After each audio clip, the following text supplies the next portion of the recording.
Huzurabad cantonment నియోజకవర్గం ఉప ఎన్నిక జరగనున్న నేపథ్యంలో బీజేపీ నేటికి అభ్యర్థిని ప్రకటించలేదు.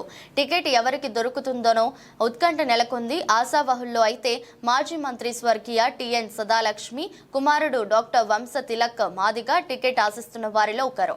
మాదిగ సామాజిక వర్గాన్ని చెందిన తాను బీజేపీలో చురుకైన కార్యకర్తగా పనిచేస్తున్నానని, పార్టీ పెద్దలు తనను ఆశీర్వదించి టికెట్ ఇవ్వాలని కోరుతున్నానని, టికెట్ ఇస్తే గెలిచి ప్రధాని నరేంద్ర మోదీ గారికి గిఫ్ట్ గా ఇస్తానని ఆయన పలు విషయాలను వెల్లడించారు. బొల్లారం ముద్దుబిడ్డగా మా తల్లి మాజీ మంత్రి సదాలక్ష్మి గారు మాదిగల అభ్యున్నతికి అనేక సేవలందించారని విషయాలు తెలిపారు. మా అమ్మ ఆశయ సాధన కోసం తాను కూడా వృత్తిపరంగా కాకుండా అటు పార్టీ పటిష్టతకు, ప్రజల సమస్యలను పరిష్కరించే విధంగా కృషి చేస్తున్నానని అన్నారు. భారతీయ జనతా పార్టీ మాదిగ సామాజిక వర్గం పట్ల ప్రత్యేక శ్రద్ధలు తీసుకోవడం జరుగుతుందని, తనకు టికెట్ ఇవ్వాలని అధిష్టానంతో విజ్ఞప్తి చేయడం జరిగిందని తిలక్ తెలిపారు. బోయిన్పల్లిలో జరిగిన ఒక కార్యక్రమంలో పాల్గొన్న ఆయన JLTV 7 CEO గవ్వల శ్రీనివాసులతో మాట్లాడుతూ తన అభిప్రాయాన్ని వ్యక్తం చేశారు. మరి ఆయన మాటల్లోనే విందాం. నా పేరు డాక్టర్ టిఎన్ వంశ తిలక్. నేను కంటోన్మెంట్ బై ఎలక్షన్లో బీజేపీ అభ్యర్థిగా ప్రయత్నం చేస్తున్నాను. అమ్మవారి ఆశీర్వాదం ఉంటే, అధిష్టానం ఆశీర్వాదం ఉంటే, పెద్దల సపోర్ట్ ఉంటే తప్పకుండా టికెట్ నాకు రావచ్చని చెప్పి నేను ఆశిస్తున్నాను. నా పరిచయం, నేను సామాజిక సమరసత వేదికలో 25 సంవత్సరాలుగా పనిచేస్తున్నాను. అది ఒక అనుబంధ సంస్థ. అమ్మగారు నాన్నగారు ఇద్దరు కూడా బొలారం వాస్తవ్యులు. నేను బొలారం బిడ్డని. నాన్నగారు డాక్టర్ టీవీ నారాయణ గారు పబ్లిక్ సర్వీస్ కమిషన్గా ఫస్ట్ మెంబర్గా చేసినటువంటి వ్యక్తి.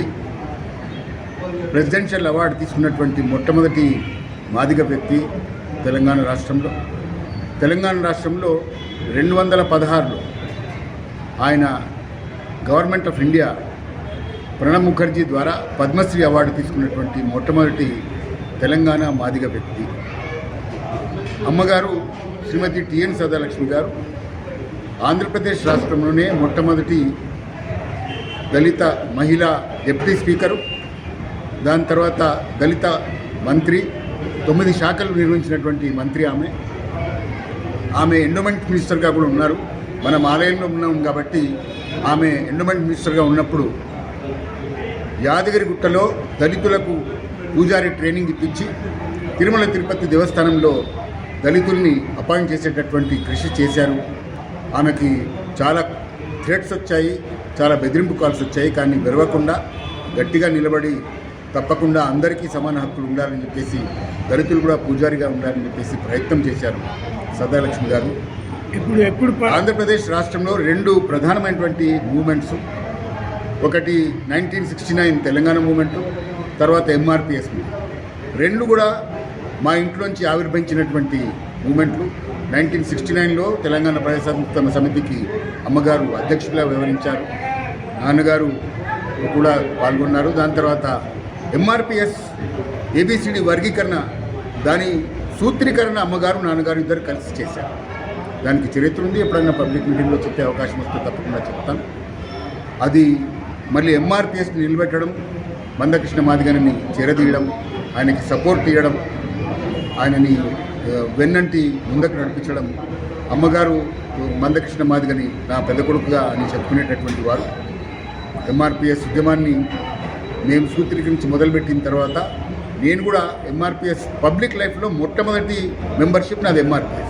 హైదరాబాద్, రంగారెడ్డి 2 జిల్లాలకు నేను కన్వీనర్గా ఉండి అహోరాత్రులు పనిచేసినాను. మొదటి తరం MRPSలో నేను ఉధృతంగా పనిచేసినటువంటి సందర్భం ఉంది. అట్లాగే చాలా సంఘాలు, అంటే కేవలం అమ్మ నాన్న గురించే చెప్తున్నాడు అనుకుంటే కొంచెం పొరపాటు. నేను కూడా సామాజిక కార్యక్రమాల్లో చాలా పనిచేశాను. భాగ్యనగర్ ఖాదీ సమితికి నేను అధ్యక్షుడిని. గతంలో దానికి పివి నరసింహారావు గారు అధ్యక్షులుగా ఉండేవారు. దాని తర్వాత నాన్నగారు అధ్యక్షులుగా ఉన్నారు. ప్రస్తుతం నేను అధ్యక్షునిగా ఉన్నాను. పివి నరసింహారావు గారి మనవడు కశ్యప్ గారు సెక్రటరీగా ఉన్నారు. అట్లాగే నేను బాబు జగ్జన్రామ్ వెల్ఫేర్లో కానీ, అరుంధతీయ బంధు సేవా మండలిలో కానీ చాలా సంఘాల్లో నేను పనిచేసినటువంటి వ్యక్తిని. నా పరిచయం కొరకు చెప్పాను. ఇక్కడ భారతీయ జనతా పార్టీకి అద్భుతమైనటువంటి అవకాశం ఉన్నది. మరి కాంగ్రెస్ అభ్యర్థి ఎవరైతే శ్రీ గణేష్ ఉన్నాడో, ఒక రోజులో 3 పార్టీలు మారినటువంటి వ్యక్తి. ఆయన చూసి ఊసర వెళ్ళి అసహించుకోవాలా, లేకపోతే అపహాస్యం చేయాలా, లేకపోతే ఆత్మహత్య చేసుకోవాలనేటువంటి పరిస్థితి. అటువంటి వ్యక్తి కాంగ్రెస్కు పోవడం మరి చేటు. ఆయన ఒక అభ్యర్థి అయితే, మరి నివేదిత గారు సాయన్న గారి కుమార్తె, మరి దాని తర్వాత లాస్య నందిత గారు చనిపోవడం వల్లే ఈ ఖాళీ ఏర్పడింది. ఈ సందర్భంగా నివేదిత గారు ఎలక్షన్లో దిగుతున్నారు. లాస్య నందితకు ఈ సందర్భంగా నేను శ్రద్ధాంజలి ఘటిస్తున్నా. అయితే విషయం ఏంటంటే బీఆర్ఎస్ గ్రాఫ్ చాలా డౌన్ అయిపోయింది. బీఆర్ఎస్ పరిస్థితి బాగాలేదు. అవుట్రైట్గా కాళేశ్వరం కరప్షన్ కానీ, లేకపోతే దొరల అహంకారం కానీ, లేకపోతే దళితులను వ్యతిరేకించడం కానీ అన్నీ ఉన్నాయి. ఇప్పుడు మీ పరిస్థితి చెప్పు. భారతీయ జనతా పార్టీలో నేను అవకాశం కోసం ప్రయత్నం చేస్తున్నాను. లిస్టులో నా పేరు పోయింది, టాప్లో ఉన్నదని చెప్తున్నారు. కానీ నేను అట్లా రివీల్ చేసి చెప్పడం కాదు, అది అహంకారం అవుతుంది. నాకు గనక బీఫామ్ ఇచ్చి అధిష్టానం నన్ను ప్రోత్సహిస్తే తప్పకుండా నేను ప్రజల సేవకి అంకితమవుతాను. కంటోన్మెంట్, నేను బొలారం బిడ్డని కాబట్టి అమ్మ సమాధి కూడా అక్కడే ఉంది. మా కుటుంబ తప్పకుండా కంటోన్మెంట్ని బీజేపీ కాషాయ జెండా ఎగిరేసి మోదీ గారికి గిఫ్ట్ ఇస్తాను. అట్లాగే ఈటెల రాజేందర్ గారు గెలిపించుకునేటటువంటి అత్యధిక మెజార్టీతో గెలిచేటటువంటి ప్రయత్నం చేస్తాను. నమస్కారం.